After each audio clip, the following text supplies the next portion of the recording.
my name's Katie and I'm doing a demonstration speech today. I am choosing to do it on the topic of tennis and how to serve a tennis ball. Tennis has been such a good sport for me to play, and it's been so valuable since I started 4 years ago. It's been a good source of exercise and a great source of friendships. It's helped me to branch out socially and to help keep me in shape. And to most people, serving a tennis ball and a tennis game doesn't seem like that big of a deal. Just seems like you want it to be powerful, get it done with so you can rally and get to the main point, but really that's not true. Serving is one of the easiest ways to get that point, and then you don't have to rally and it's less work to do. And it's really not that difficult once you learn the basics, and it does seem a little easier than when Serena Williams does it at all of her tennis matches. Okay, even though serving is such a basic thing, different people serve differently. So you can move your position from this middle square all the way out to this corner, or you can even back up off this baseline like this, or you can move all the way up to the baseline. But make sure that you never cross this line, because if you do, you automatically forfeit your point. Okay, stance also varies from person to person, and how you go through the motion of serving varies from person to person. So if you notice a player who's standing way back here, then they probably think that when they hit their ball, typically standing up close to this line, it goes out of the box. So they move back here just to make sure and just to help out that it does go into that box. People that stand up here oftentimes notice that their ball's barely making it over the net or just making it over the net, and they want to make sure that it goes further than the net and maybe more towards the middle of the box. People who stand closer to this middle square right here oftentimes want to work strategy in, and they want to aim towards more the middle line or towards the middle of the box. And if you stand all the way out here, this is just another strategy point, and you oftentimes want to aim for that corner. Anywhere you stand on this baseline doesn't matter. It's wherever you're comfortable and wherever your serve works best for you. The stance does vary a little bit. Like I said, you can stand towards the fence and serve. If you do stand towards the fence, make sure that you do have that shoulder length width apart between your feet, just so you don't get all caught up and tripped up over your feet.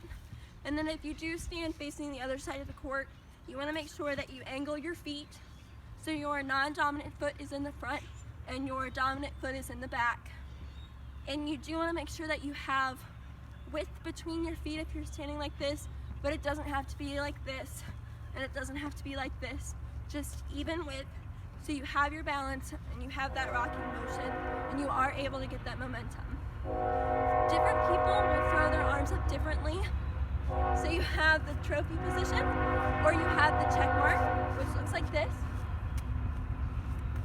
And we have the lovely train as a sound effect.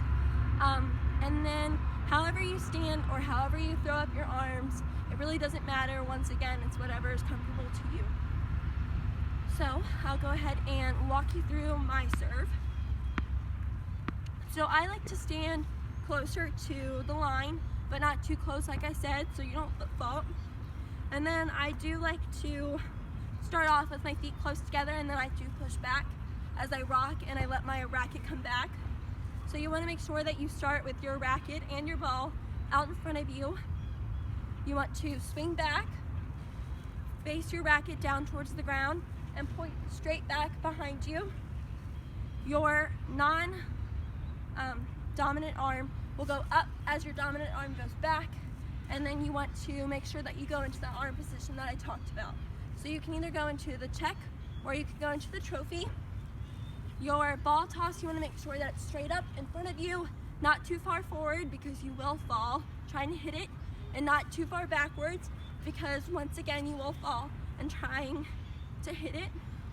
So you want to go like this, go into your check mark. My ball toss was a little too forward, that's why I fell. And once again, you don't want to do that. So you'll go back, check mark, arm will go up, ball will toss.